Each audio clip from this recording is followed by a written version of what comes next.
Revelation 1:3 says, "Blessed is he who reads aloud the words of the prophecy, and blessed are those who hear, and who keep what is written therein, for the time is near." For those of you who haven't been here in a while, I've been reading through Revelation just because of that promise. And I said last week that I think sometimes the blessing is that if you can read this or hear these words and not freak out, because this is some really crazy language in Revelation. But I'm going to persist. Revelation 13. "And I saw a beast rising out of the sea with 10 horns and 7 heads, with 10 diadems upon its horns, and a blasphemous name upon its heads. And the beast that I saw was like a leopard, its feet were like a bear's, and its mouth was like a lion's mouth. And to it the dragon gave his power and his throne and great authority. One of its heads seemed to have a mortal wound, but its mortal wound was healed, and the whole earth followed the beast with wonder. Men worshiped the dragon, for he had given his authority to the beast, and they worshiped the beast, saying, 'Who is like the beast, and who can fight against it?' And the beast was given a mouth uttering haughty and blasphemous words, and it was allowed to exercise authority for 42 months. It opened its mouth to utter blasphemies against God, blaspheming his name and his dwelling, that is, those who dwell in heaven. Also, it was allowed to make war on the saints and to conquer them. And authority was given it over every tribe and people and tongue and nation, and all who dwell on earth will worship it. Everyone whose name has not been written before the foundation of the world in the book of life of the Lamb that was slain. If anyone has an ear, let him hear. If anyone is to be taken captive, to captivity he goes. If anyone slays with a sword must he be slain.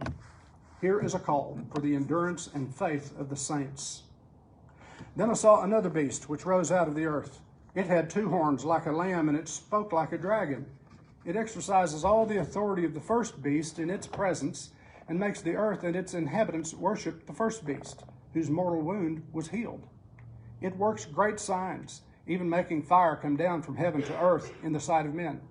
And by the signs which it is allowed to work in the presence of the beast, it deceives those who dwell on earth, bidding them make an image for the beast which was wounded by the sword and yet lived. And it was allowed to give breath to the image of the beast, so that the image of the beast should even speak, and to cause those who would not worship the image of the beast to be slain. Also it causes all, both small and great, both rich and poor, both free and slave, to be marked on the right hand or the forehead, so that no one can buy or sell unless he has the mark, that is, the name of the beast or the number of its name. This calls for wisdom. Let him who has understanding reckon the number of the beast, for it is a human number. Its number is 666. Revelation 14. Then I looked, and lo, on Mount Zion stood the Lamb, and with him 144,000 who had his name and his Father's name written on their foreheads. And I heard a voice from heaven like the sound of many waters, and like the sound of loud thunder. The voice I heard was like the sound of harpers playing on their harps, and they sing a new song before the throne, and before the 4 living creatures, and before the elders. No one could learn that song except the 144,000 who had been redeemed from the earth. It is these who have not defiled themselves with women, for they are chaste. It is these who follow the Lamb wherever he goes. These have been redeemed from mankind as firstfruits for God and the Lamb, and in their mouth no lie was found, for they are spotless. Then I saw another angel flying in mid-heaven, with an eternal gospel to proclaim to those who dwell on earth, to every nation and tribe and tongue and people. And he said with a loud voice, "Fear God and give him glory, for the hour of his judgment has come, and worship him who made heaven and earth, the sea, and the fountains of water." Another angel, a second, followed, saying, "Fallen, fallen is Babylon the Great, she who made all nations drink the wine of her impure passion." And another angel, a third, followed them, saying with a loud voice, "If anyone worships the beast and its image, and receives a mark on his forehead or on his hand, he also shall drink the wine of God's wrath, poured unmixed into the cup of his anger, and he shall be tormented with fire and sulfur in the presence of the holy angels and in the presence of the Lamb. And the smoke of their torment goes up forever and ever, and they have no rest, day or night, these worshippers of the beast and its image, and whoever receives the mark of its name. Here is a call for the endurance of the saints, those who keep the commandments of God and the faith of Jesus.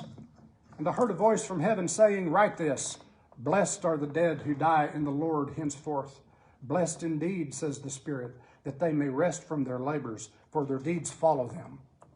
Then I looked, and lo, a white cloud, and seated on the cloud one like a son of man, with a golden crown on his head, and a sharp sickle in his hand. And another angel came out of the temple, calling with a loud voice to him who sat upon the cloud, "Put in your sickle and reap, for the hour to reap has come, for the harvest of the earth is fully ripe." So he who sat upon the cloud swung his sickle on the earth, and the earth was reaped. And another angel came out of the temple of heaven, and he too had a sharp sickle. Then another angel came out from the altar, the angel who has power over fire. And he called with a loud voice to him who had the sharp sickle, "Put in your sickle, and gather the clusters of the vine of the earth, for its grapes are ripe." So the angel swung his sickle on the earth, and gathered the vintage of the earth, and threw it into the great winepress of the wrath of God. And the winepress was trodden outside the city, and blood flowed from the winepress as high as a horse's bridle, for 1,600 stadia. Revelation 15. Then I saw another portent in heaven, great and wonderful, 7 angels with 7 plagues, which are the last, for with them the wrath of God is ended. And I saw what appeared to be a sea of glass mingled with fire, and those who had conquered the beast and its image and the number of its name standing beside the sea of glass with harps of God in their hands. And they sing the song of Moses, the servant of God, and the song of the Lamb, saying, "Great and wonderful are thy deeds, O Lord God the Almighty. Just and true are thy ways, O King of the ages.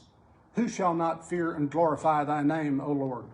For thou alone art holy. All nations shall come and worship thee, for thy judgments have been revealed." After this I looked, and the temple of the tent of witness in heaven was opened. And out of the temple came the 7 angels with the 7 plagues, robed in pure bright linen, and their breasts girded with golden girdles. And one of the 4 living creatures gave the 7 angels 7 golden bowls full of the wrath of God, who lives forever and ever. And the temple was filled with smoke from the glory of God and from his power, and no one could enter the temple until the 7 plagues of the 7 angels were ended.